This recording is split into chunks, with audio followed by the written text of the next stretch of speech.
You're muted. Thank you. Yes, I'm going to do it right now.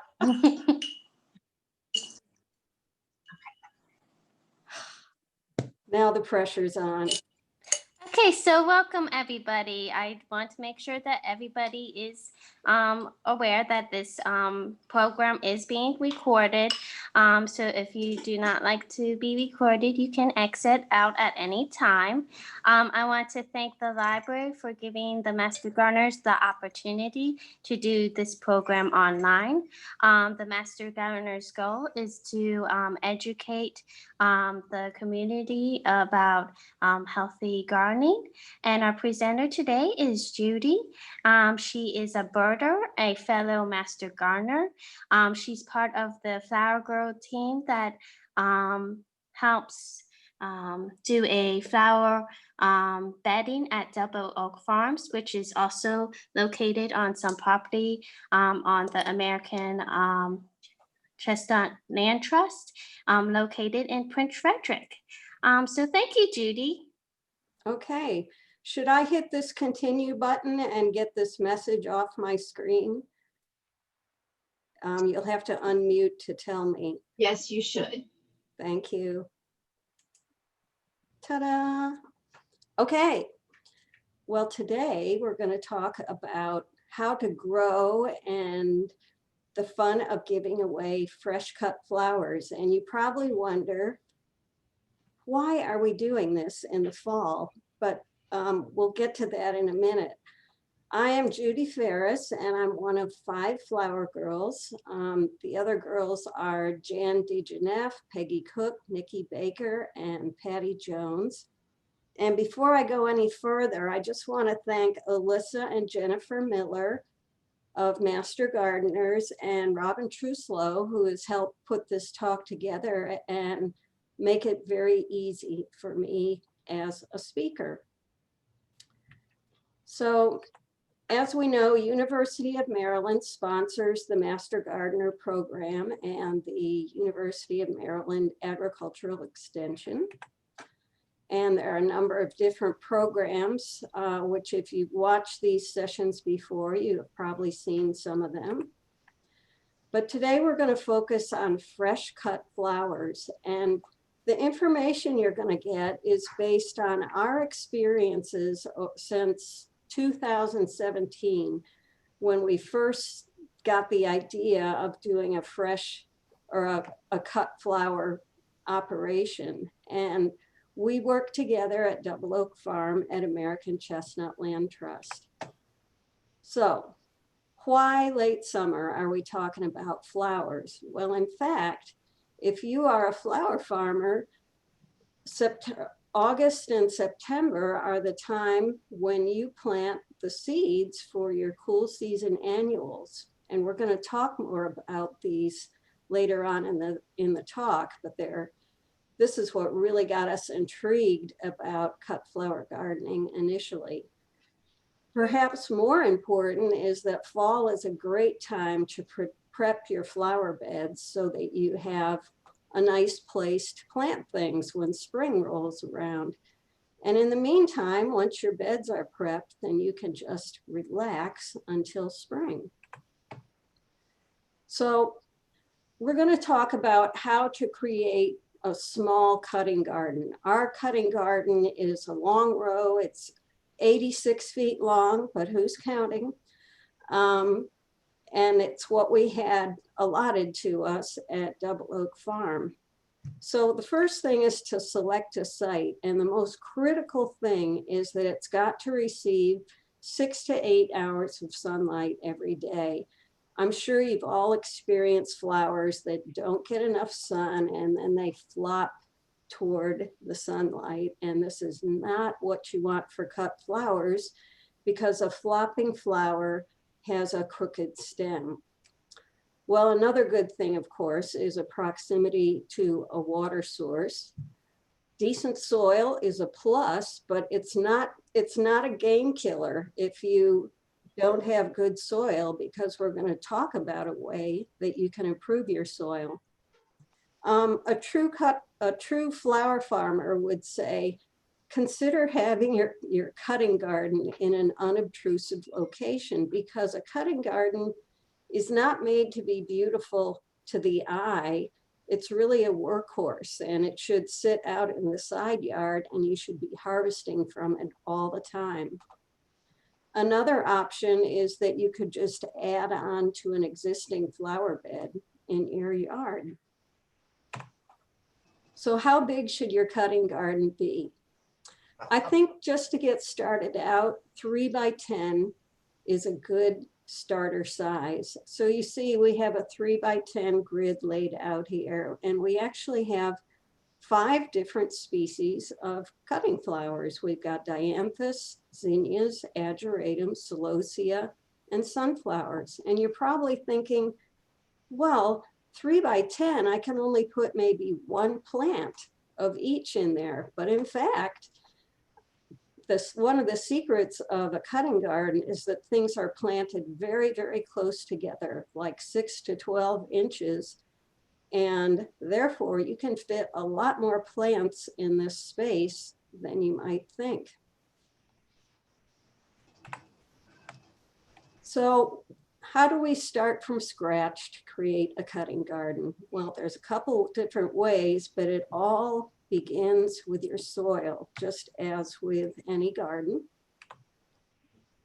The first thing you're going to have to do probably is get rid of turf. And what I really want to emphasize is that you don't want to throw away your sod, because sod probably is the richest part of the soil profile in your yard. So if you feel the need to strip it off, just flip it over and let it die in the hot sun rather than throwing it away.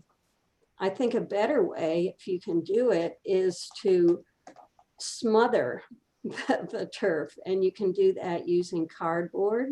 You can use newspaper, layers of newspaper, getting it wet, or you could use plastic or a tarp. And then once you've got your smother fabric down, then you put 2 to 4 inches of compost or mulch on it. And then you just let it sit for 6 to 8 weeks, and your turf grass will die.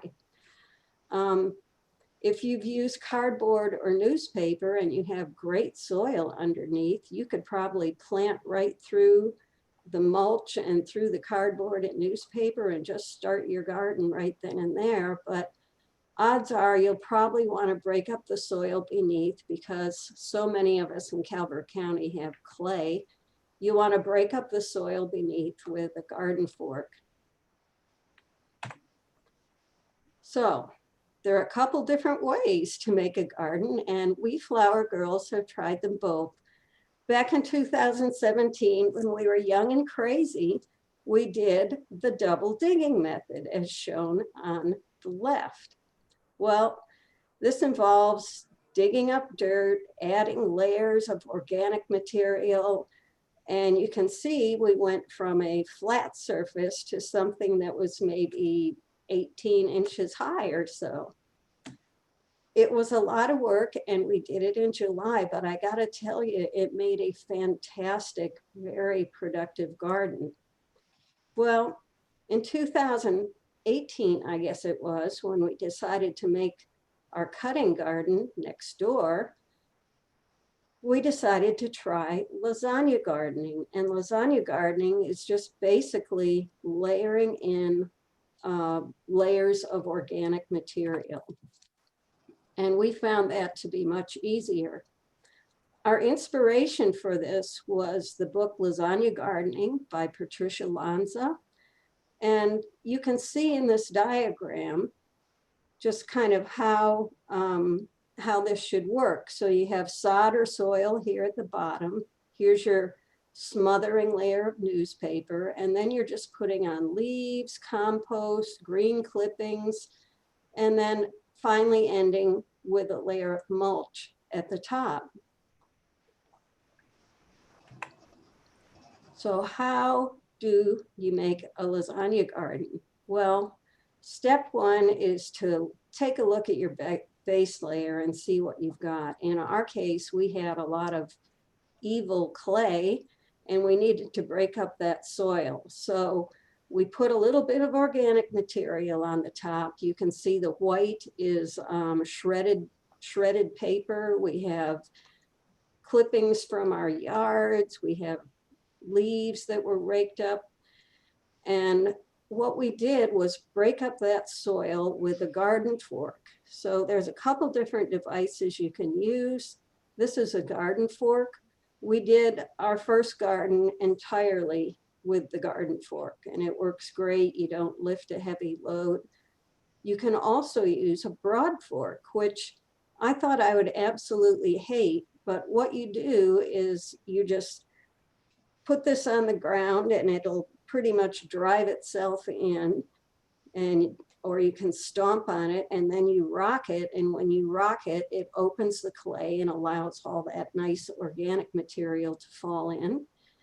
And you're not lifting up a shovel full of soil. You just pick it up and go to the next spot, so that all you're doing is just breaking up the soil rather than lifting it as you would with a fork. So that's a couple things to consider. The layers, now once we've got the soil broken up, we're ready to do our layers, and they should be about 4 to 6 inches deep. So there's a whole bunch of different things that any organic material is really fair game, unless it's like bones or eggs or things that would attract animals. So the things with asterisks are the things we used the most in our garden. And I gotta tell you, we used a ton of leaves. We used composted horse manure. We also had some compost that we made. We used shredded paper. We used wood ashes. And we used disease-free clippings from our gardens. It's important when you're making your layers that you be aware of how much is brown material, which is high in carbon, and how much is green material, which is high in nitrogen, because of course, soil wants both things. And what you're aiming for is a 4-to-1 ratio of carbon to nitrogen. So we really piled in the leaves, but didn't have nearly as much weed and disease-free clippings. So that's kind of what you're aiming for here. When you get done with this lasagna and you've done all these layers, it should be 18 to 24 inches deep. That's pretty darn deep, but I'll tell you what, it makes glorious soil. You also want to test the soil. So in our case, we tested the base soil because we were working it into our lasagna material. But make sure you get a pH test, because you're going to have to adjust your nutrients accordingly. And so we seasoned our lasagna with an organic starter fertilizer that had mycorrhizae. Mycorrhizae is that network of fungi that lives and thrives around the roots of plants, and they actually benefit each other. It's something you want in the soil, and something you won't have if you're starting soil from scratch like this. So it's important to include that. And in our mix, we also added a little bit of rock phosphate and gypsum to get the nutrients just right. So once you've got your layers in, the next step for us anyway was to mulch the beds. So what we did, we used newspaper and we got it wet to keep it from blowing all over northern Calvert County. And we covered it then with shredded hardwood mulch. The hardwood mulch makes a really nice, solid kind of a carapace over the top of the bed. And that kept the weeds from growing. And also, we didn't realize it at the time, but it also made that bed into a little oven so that it was nice, the soil was nice and warm underneath. And basically that soil baked for 6 months, all during the winter until spring. And when spring rolled around, the soil was absolutely glorious. It was crumbly and easy to pick up. It was just beautiful, nice and dark, just what you would want for soil. So now it was time to think about flowers again. And our inspiration, normally we don't advertise books or anything, but I've got to say that we were really inspired by this Cool Flowers book by Lisa Mason Ziegler. Lisa, you may recall from if you've been to Master Gardener training days up at University of Maryland, she gave several talks on flowers and she's really inspiring. She's actually published 3 books. This first one is just on annuals and it's just a skinny little thing. You can see how thin it is. It's a paperback. It's out of print, but if you can find one, it's a treasure. What really got us going though was Cool Flowers. And this is a skinny little book also, but in it, she describes all the different cool flowers, cool season annuals that you can grow. And most recently, she's come out with this 3rd book, and that talks about both warm season annuals and cool season annuals and some other topics. So we found these to be, they were our Bible basically as we move forward with our project. So now we've got our seeds. It's time to start seed starting. And we learned a lot about seed starting. I have to say that for the last, way too many years, at least 20 years, I have used the same system, and it wasn't till recently that I changed it. What you're going to need if you really want to start cut flowers is a system of light and heat mats. And these can be really small or they can be really large. Like the small mat is only 10 by 20 inches and you can find grow lights that fit right above that. So that would be perfect. I recommend for your heat mat that you consider having a thermostat because most heat mats, they're either on or they're off and they don't understand about nuances of temperature. And we found with cut flowers that these nuances were kind of important. So we ended up investing in thermostats. They look kind of like this and you stick this probe right here in the soil and it keeps your heat mat at just the right temperature and your germination is much more uniform and it just all works out a lot better. Also, get a timer for your light because unless you want to be a slave to your flowers, most of us, well, maybe I'm just speaking for myself, we can't remember to turn the light on or off at the right time. So it's a lot better if it's just done automatically. Most seedlings require 16 hours of intense daily light. So that means you have to, if you don't have a timer, you've got to adjust your schedule for that. Seed starting in a small space. Well, gosh, for 20 years, I used those plastic 6-packs with potting soil in them. And that worked pretty darn good, I thought. But then, thanks to a talk given by Lisa, we discovered the soil blocking system. Now, this requires custom soil, but I think that this whole system more than pays for itself by the economy of size. So I'm going to show you this. You probably can't hardly see it. But this is that teeny little soil blocker. And you push on the handle and it pushes out little tiny cubes that look just like fudge brownies. They're so cute. Little tiny cubes of soil, and then you plant your seeds into those cubes. But the point is that this little styrofoam tray, it's only this big, that styrofoam tray can have 40 seedlings on it. You can have 20 seedlings in each block. So that is a super space savings. And if you look at this area, this is a 4-foot rack of grow lights. If you look at that space, there's probably 200 or 300 seedlings in there. So this is really super economical. You won't need as much heat mat, you won't need as much grow light. And we really like the system. It's less messy, more seedlings per square foot. I like the way you water it, and it's simple to set out your transplants.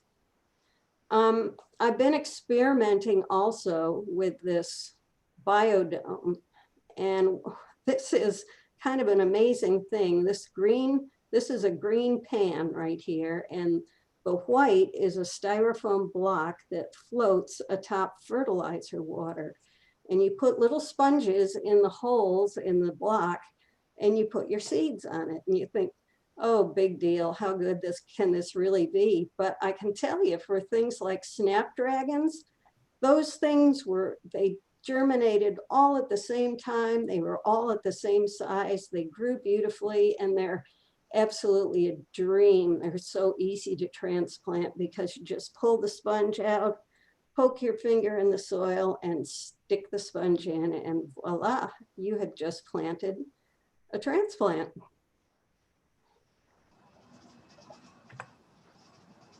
So it's important when you're getting into sowing seeds, and you'll especially notice this when we get to cool season annuals, that you know the requirements that each plant or each seed has. You can see on this little chart that each plant group has a different time when they're ready to be planted.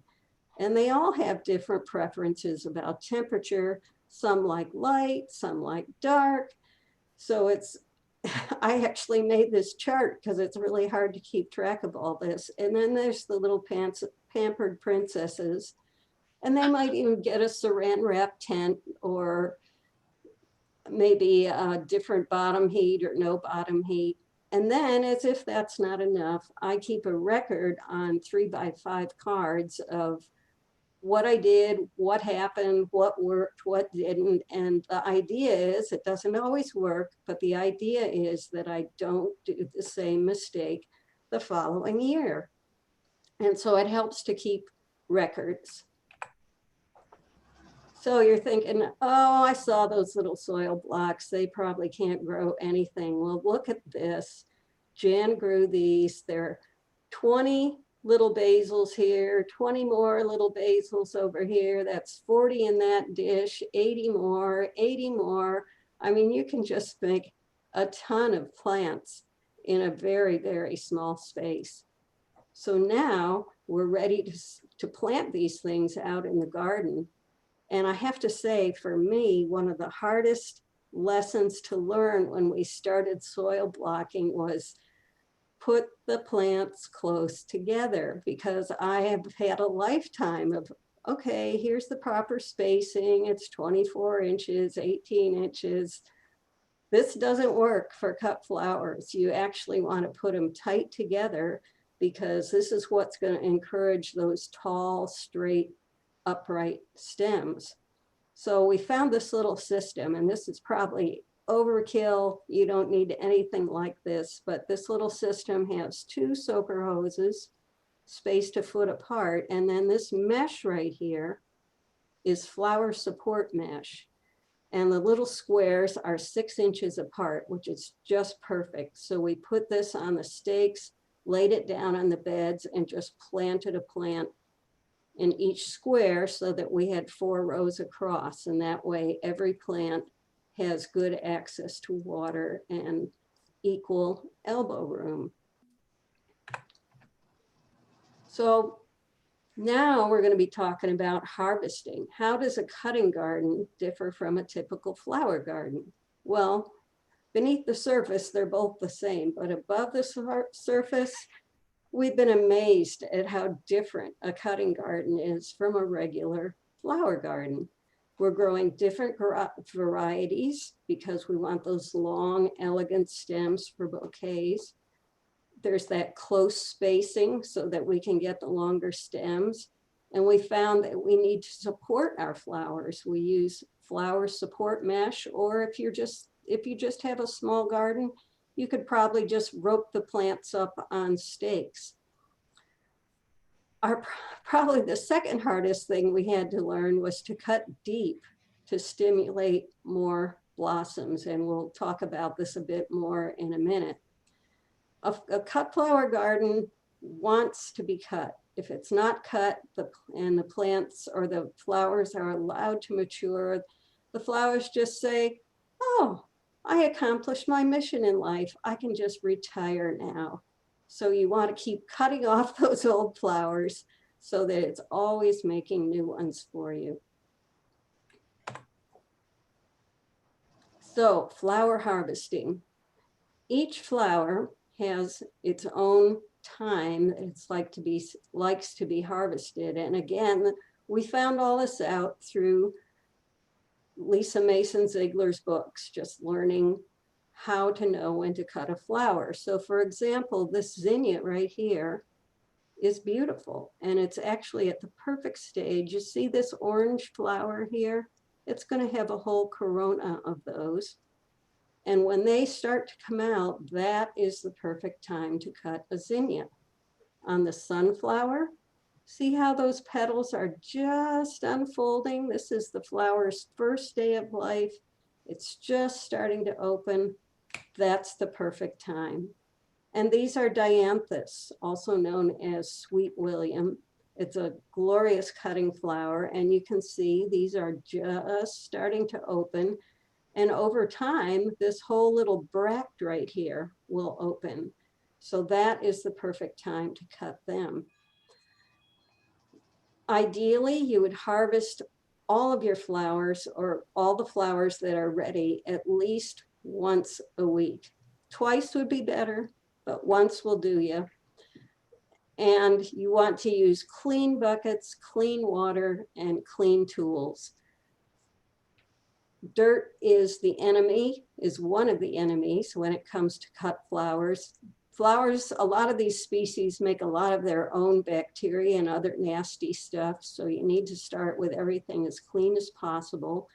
The other thing is heat is the enemy. So we always harvest early in the morning when it's cool, and we put the flowers immediately in cool water.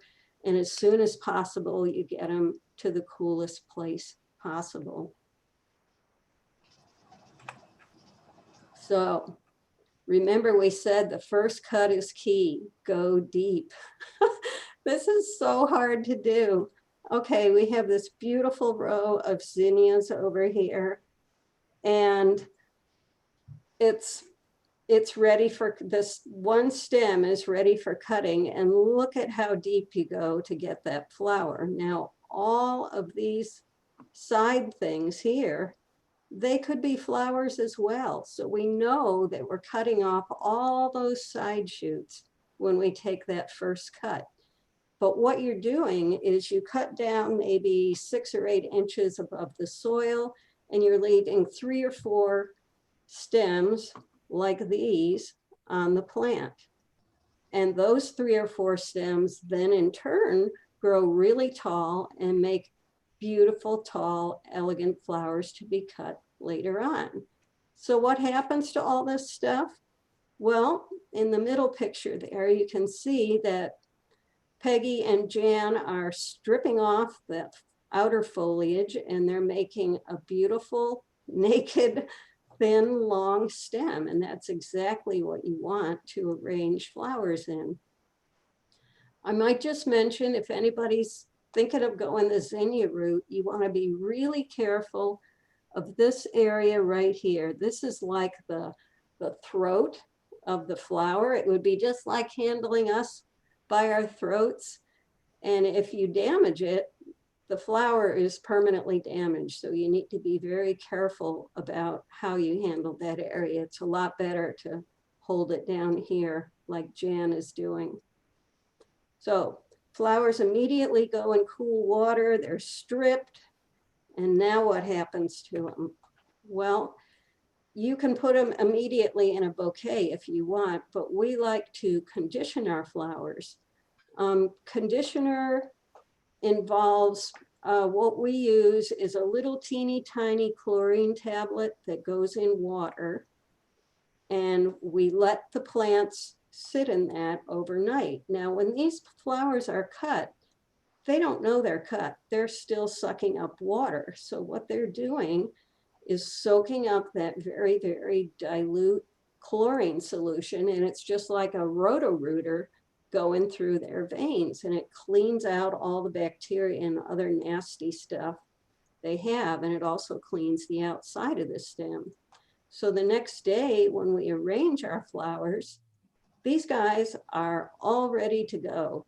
They're ready to suck up flower food, they're reinvigorated, and they'll last a lot longer in the vase.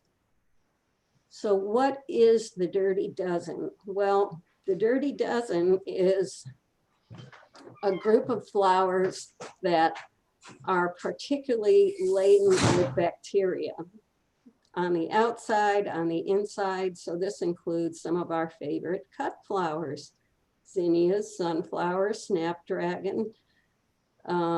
Actually, we've tried all of these. So these are particularly important that they be conditioned for maximum vase life, if that is your objective.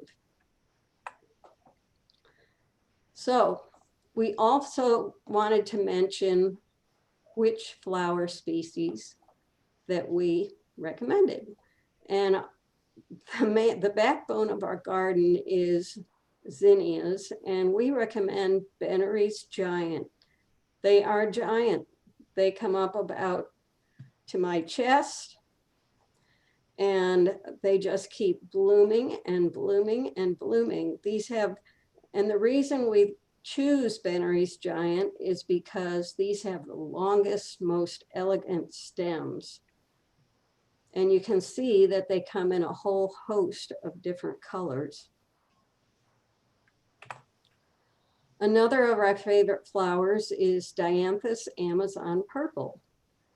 This color is just, gosh, it just goes with everything. And it's an easy flower to grow, and it grows in all seasons and all weather. We've been really happy with it. You can see here's an umbel just starting to bloom, and all of these flowers will continue to bloom after this is cut. Ageratum. After we had grown cut flowers for about a year, we realized that our bouquets would be greatly enhanced by having something blue. And if you've ever searched around through seed catalogs and everywhere else to find a blue flower that's good for cutting, that you can use in the middle of summer, then it's not an easy thing. So we finally ended up with this ageratum. The variety we use is Blue Planet. I think there's a couple different ones, but there are many different ageratums, tall, short, whatever. And you want to look for these tall ones that are bred for cutting, because they do have long stems and they're lovely in a bouquet. Just look how it goes with the other flowers in this picture. This, by the way, is a gomphrena. This was an experiment. I don't like this variety. It was not repeated. Cosmos, we are still working on. I haven't cracked the code on this one of how to get it to bloom when I want to, and how to harvest it precisely. So we're still working on that one. Another workhorse of our garden is celosia. Now this celosia bed here is about 12 feet long, and that's about, 8 feet more than any normal human needs. But we didn't know it at the time. So we planted all these celosia. Our favorite varieties are, mine personally, hands down, is this sylphid, this beautiful chartreusey yellow with the plumes. It just looks so beautiful in a bouquet. And there's also a colorful version, Celosia High Z, that has these little skinny plumes. There's also crested varieties. I think the jury's out on them. That's a matter of taste, whether you like those or not. But these are easy to grow, just as easy as zinnias, but they also, you can see these flowers. See that flower mesh? We have this on zinnias. We have this actually on all our cut flowers. And that helps keep the plants from smashing over. And we have hard rains and really ripping winds. This helps keep our plants upright, because the minute a plant falls over, it loses its value as a cut flower. So here we are, we're all stripping stems and throwing the spent leaves onto tarps for hauling away, or adding to our garden later on. A lot of people want to grow sunflowers, and we tried sunflowers, and we decided that for a cutting flower, we found them to be kind of awkward and difficult to use with the other species we were using. But if you're thinking of growing these just for cutting, you want to go with a single stem variety. Remember, there are multi-stems, single stems.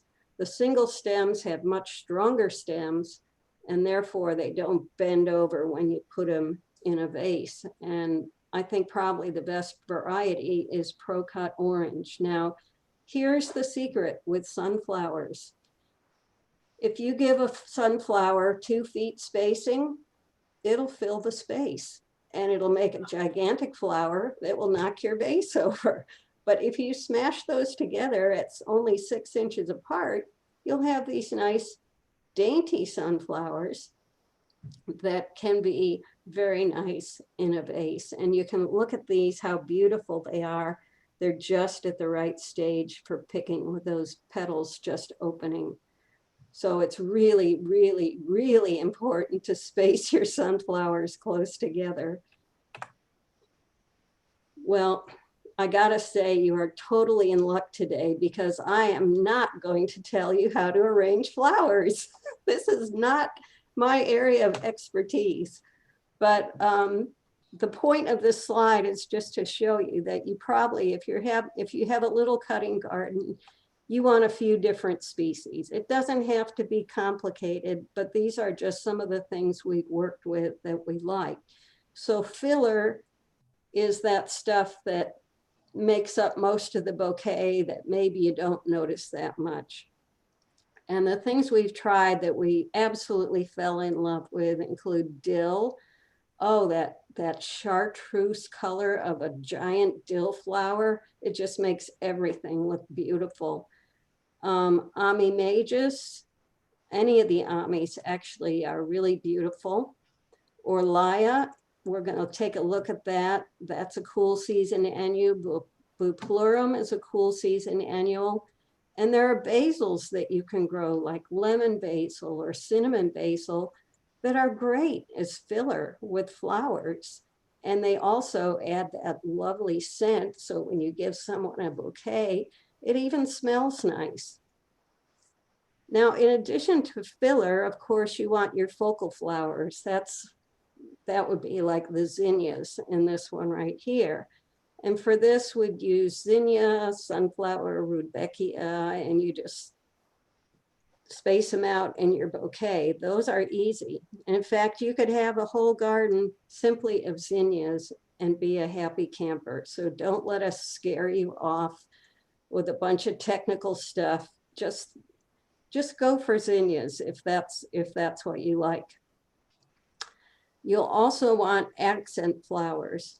We've been trying a number of different things. Some work, some didn't. Some you'll see pictures of, some you won't. Cosmos, that actually is beautiful in a bouquet. We're just still working on how to get it in large quantities. Ageratum is beautiful in any bouquet. Scabiosa, we're going to be trying that next year. Dianthus, we showed you that, beautiful. Nigella, this is a cool season annual, and I think you're going to fall in love with it. And Gomphrena. And we'll just skip the finishing touches, not my area of expertise. So let's talk about cool season annuals. This is what really got us going on cut flowers to begin with, all based on one of these talks by Lisa Mason Ziegler. This plant over here is a foxglove, and you look at it and you go, ooh, that's really pretty, but you can't appreciate the scale of it. This plant got to be as tall as I am, and it bloomed the whole time. It was absolutely breathtaking. A cool season annual is a plant that our great-great-grandmothers would have known about. These are plants that you plant the seeds in the fall, or either as transplants or directly in the ground. They stay in the garden all winter. And then when spring rolls around, they grow, they explode into bloom before all the other flowers are ready. And then when it gets hot in the summer, they just kind of fade away. But they are so beautiful, and we've just had more fun experimenting with them. So again, this would be in Lisa Mason Ziegler's Cool Flower books about how to grow these things. So here's a couple more cool season annuals. This is bachelor's buttons. I think everybody knows these. These particular ones are really tall, so they're made for cutting. And this back here is Buplurum. Look at that color. It just goes with everything. And this is an excellent filler plant. So here's some more cool season annuals. This is Nigella. This little plant is, or this little bloom is about the size of a silver dollar. If anybody knows what those look like anymore. And it looks like it was beamed in from outer space, but it's really a gorgeous little flower and looks lovely in a bouquet. This is Rudbeckia. We're all familiar with that, but there are some really beautiful varieties you can use for cutting, like Summer Sun, which has this green eye, gorgeous. And this is a close-up down here of that Buplurum. Just look at that lovely lime green and the beautiful yellow, and you put that in a bouquet, and oh, it's gorgeous. So here's an Ami. Ami is kind of like Queen Anne's lace, except that umbel is a lot bigger. And look at that Japanese beetle on there. Shame on him. This makes a great filler flower. So here's some more cool season annuals. You can kind of tell we like these things. Here's that Dianthus Amazon purple, and this is with catmint. And just look at how well it combines with that color. Now this right here, after that Nigella blooms, this is the seed pod that's left behind, and it's about the size of a pecan. It's just absolutely gorgeous. And you can use them in bouquets. So you have like 2 things that you can get from Nigella. Here's the Ami Magus, the white one. This is probably 4 or 5 inches across. It's bigger than a Queen Anne's lace. This is Orlia. That umbel is about 3 or 4 inches across. Looks kind of like a hydrangea. And this is one of the first flowers to bloom in the spring. And then of course there's snapdragons. Oh, just look at these guys. You can get all different mixes, all different colors. And snapdragons are one of the hardiest flowers to come through the winter in our area. So one of the other wonderful things we've discovered with our flower gardens is how much the pollinators love them. So the favorites in our cut flower garden turned out to be sunflowers, which first you get the bees when the flower's blooming, then you get some butterflies, the goldfinches come in later and they totally clean the heads of seeds. I just want to talk a minute about sunflowers because there's a lot of different kinds. So we have multi-stem versus single stem. We already talked about that, but the single stem is the one you want for cutting. But if you just want a cute flower at the end of your garden, a multi-stem sunflower can be really great because it'll just keep flowering and keep flowering. They're really nice, but they're hard to cut because they always flop after you cut them. Also be aware that in some catalogs, you'll see pollen versus pollenless. So they actually breed sunflowers with no pollen for the florist industry, but you may choose to go with flowers that produce pollen. It's really up to you and how you want to use your plants. Well, I was really surprised at how much pollinators love these dianthus. These butterflies come in, they land on the umbels, and they just work them over like crazy. Dianthus Amazon purple is the one on the left, and you can see some of the other colors on the right. I'm not as thrilled with the ones on the right, but that's my personal taste. Zinnias, oh my goodness. Butterflies adore zinnias, skippers, bees, all these creatures will visit your zinnias, and what they're after, they could care less about the outside of the flower. What they're really after is they're going to work this little corolla of golden flowers right here, and they'll work them over and over and over. And if you're a butterfly, we found out that they actually prefer white over the other colors. So just an observation. But when you have a whole row of zinnias and you have butterflies floating above it, who cares if you're cutting flowers or not? It's just a beautiful place to be. And last but not least, Tithonia. We started this as a cut flower. Well, we don't cut it anymore because it gets kind of droopy and floppy, but oh, the butterflies. If you look at this picture right here, there's 1, 2, 3, 4, 5 different butterflies in that picture. And this is only a fragment of the bush.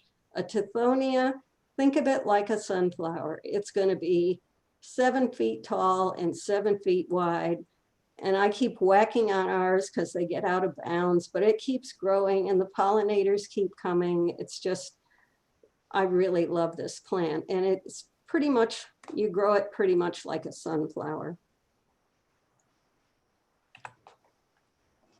So truly, to wrap this up, the very best thing about cut flowers is being able to present someone with an armload of gorgeous flowers, freshly picked, that they can put in a vase. And there's just, I mean, just imagine how this makes you feel. There's really nothing like it. So from all of us flower girls, we want to wish you happy flower gardening. And this is a picture of all 5 of us flower girls. We have Peggy Cook, Nikki Baker, Dan Neff, Patty Jones, and this is me on the end. But we have had a great time learning, and we're still learning about all these different flowers and how to do a better job at what we're doing. So we appreciate you taking your time to visit us today. I also want to point out that if you signed in on the link, you may have noticed that there were some links to handouts. And there are a couple different handouts there. There's an outline of this talk. There's a list of resources if you are wondering where to find some of this cool stuff. And there's a little page on succession planting and how to plant by the calendar, which we discovered is really essential to flower gardening. So on behalf of the University of Maryland and the Master Gardeners, we thank you for being here today, and don't forget to use all the resources and find out more. So if there's any questions, I guess we could do that now. And I see, Judy, there is one in the chat. It says, how do you do a deep cut on feverfew since it's a bush? Oh, somebody's grown it. If you have a multi-stem plant like a feverfew that's a bush, take it down to the ground. Take that stem right down to the ground, and then you strip off all the, oh, it's painful, strip off all those side buds and just use the top that you want. Because if you just start snipping off those little side shoots, you'll soon be overrun. Okay, I hope that answers the question. yes, thank you. Be brutal. This is the secret. Yeah, thank you. Someone asked about where they can find the presentation. It will be on the Calvert Library YouTube page. It is currently running live now, and I posted that link. Right after the event, it'll be processing before it gets back up there. So you might want to wait a couple hours before you share it with anyone. Judy, this is Peggy. I have a question. I just wanted to clarify on one of your slides when you were talking about the lasagna layering. I think you said that it was topped with hardwood, shredded hardwood mulch. Did we use hardwood or pine mulch, or did we use both? We tried both, but we found that the pine, because this is a raised bed 18 inches up, we found that the pine fines got washed off. And so we found that the shredded hardwood actually knits itself together and makes a better carapace, because that's really what we need out there in that super weedy habitat. We need something that keeps the weeds out. Okay. And I just wanted to make a comment. If you're doing something in your own home garden, you know, whatever your preference is, where we're planting, it's out at the farm, it's wide open, it's windy, there's a lot more harsh elements. So we were using the pine fines, but we're going to have to go back to the hardwood because of the conditions out there, the weather conditions. But as far as a home garden, whatever works best for you in your home garden, that's the best thing to use.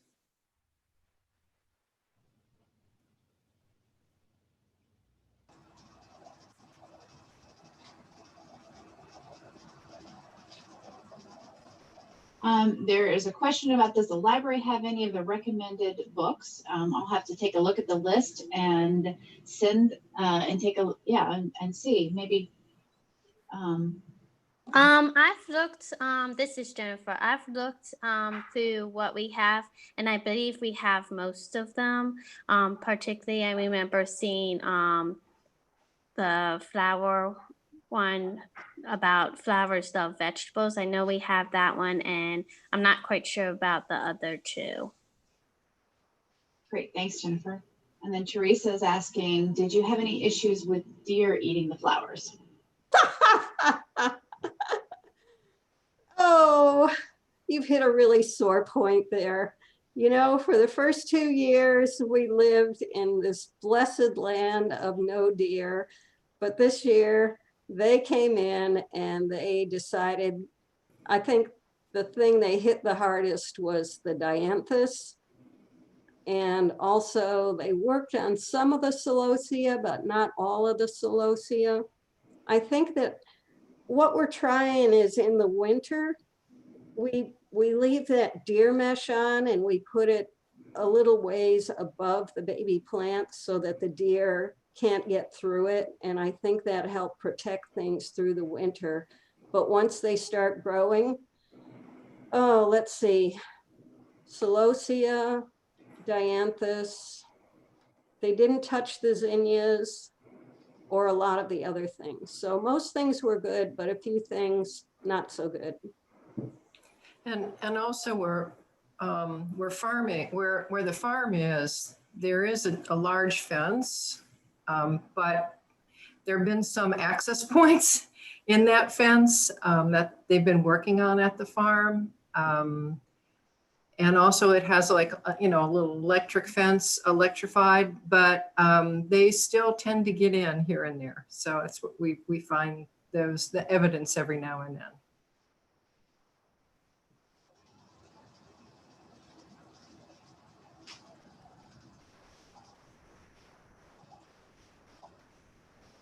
I don't know if you're seeing the chat. Let's see. Lots of thank yous.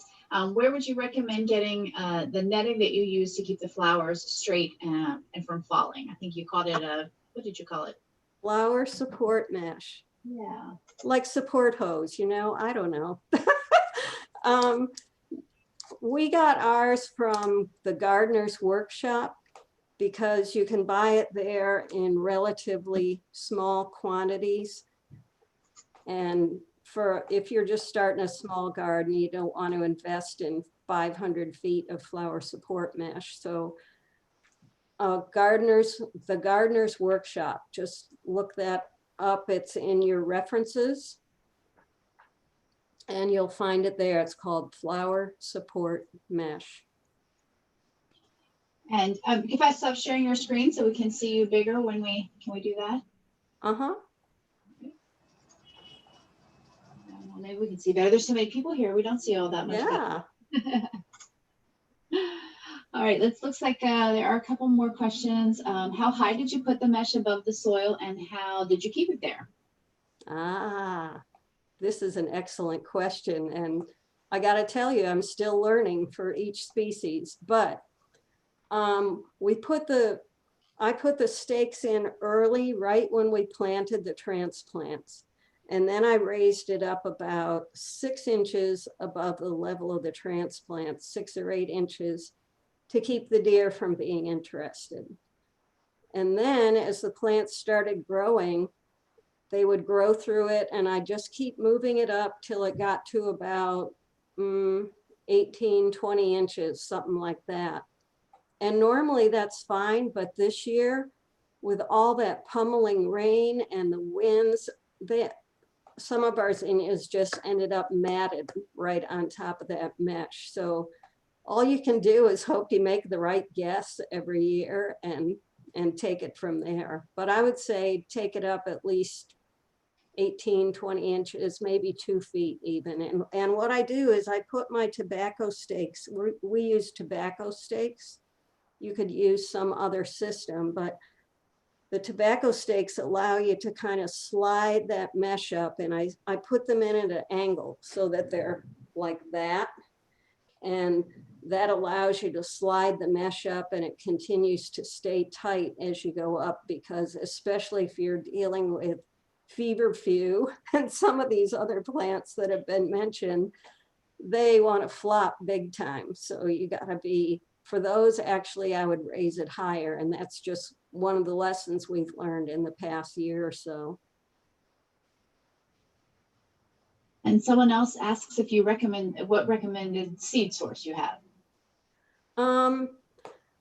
There are a variety of different seed sources. I gotta say the one I use is Johnny Seeds, and it's on the reference page. And the reason I use them is because their seeds are uniformly good, and I'm trying to tell them by being a customer that I appreciate the information that they put on their website for free for us gardeners to use. For example, they have a whole library, and one of the chapters is all about cut flowers and when to plant and where to plant and how to protect them in the winter. Just a ton of information. So that is why I use that particular seed company, but there are others out there. I don't see any more questions there, but you'd mentioned you had some things that you might show when you were full screen, some toys you like, tools you like. My toy box. Well, I already showed you this little guy. This is a soil blocker. And so you can see there's 20 spaces there, 4 by 5. And that fits, that's one soil block on there. So you can actually fit, you can fit 40 seedlings on this tiny little tray, which is incredible. And this came from Gardener's Workshop. But this works great. So what you do is you make your brownie mix. I just use a little dish pan and keep some soil in it and get it as wet as I want. And you stick this thing in and you mash it in and fill it up. And then you just push the handle here at the top. You just push it and out come the little brownies onto your tray. And if you're planting seeds, I just use this little aluminum tray.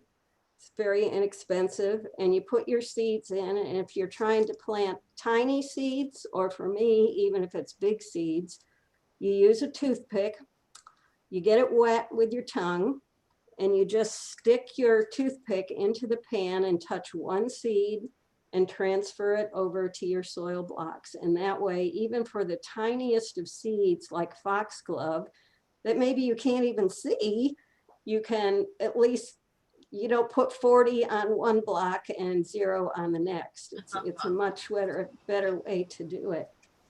And there's also a larger soil blocker, which is this, which I think at this point, I would rather use a 6-pack in potting soil, but it's out there if you need it. And here's what made me feel like a goddess when I started harvesting flowers. These are little clippers specifically for cutting flowers. And look at that evil little pointed end. You can sneak right down there through the flower mesh to the base of the flower and just cut exactly what you want. Just watch out you don't catch your fingers. It's been known to happen.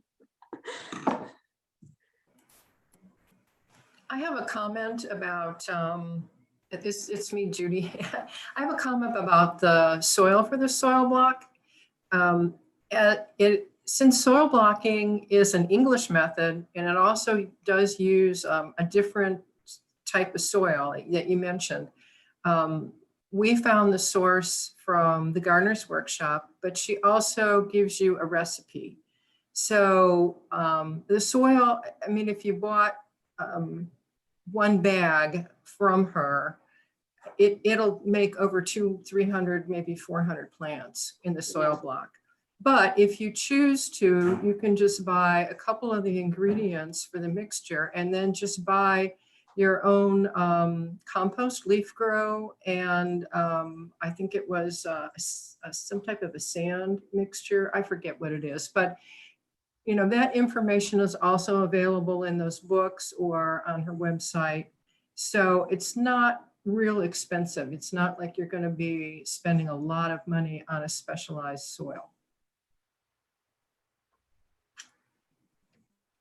You can save that amount of money on the amount of lights you have to get to go over the top.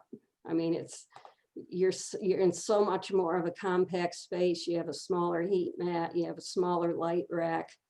Works out so much better. Great. I don't see any more questions.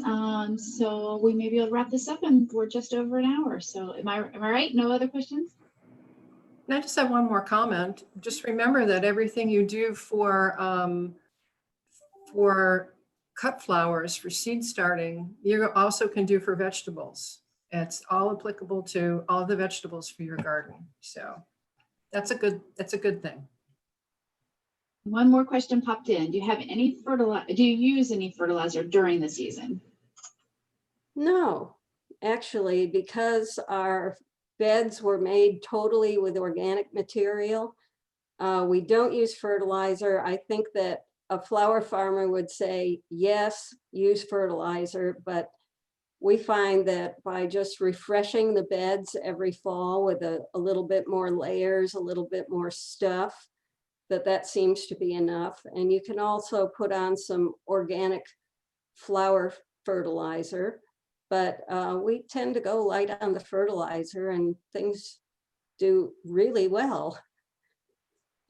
But that's in a lasagna garden. If you have a different kind of garden, you know, your needs may be different. secret is in the soil, I've heard it said. Yes, indeed. All right. Well, I thank you. I think this was wonderful. I knew very little about flowers and I've learned a ton. I'm glad you didn't talk about arranging because I really would have felt out of my depth. But so I know the library does have books about arranging, and sometimes we've even offered classes on it. So thank you so much, Judy, for this presentation. Okay, and thank you all for taking a piece out of your Saturday to be here. And thank you Thank to you. the That Master. was excellent. We love this partnership. Thank y'all and have a great Saturday. Okie doke. Bye-bye. Bye.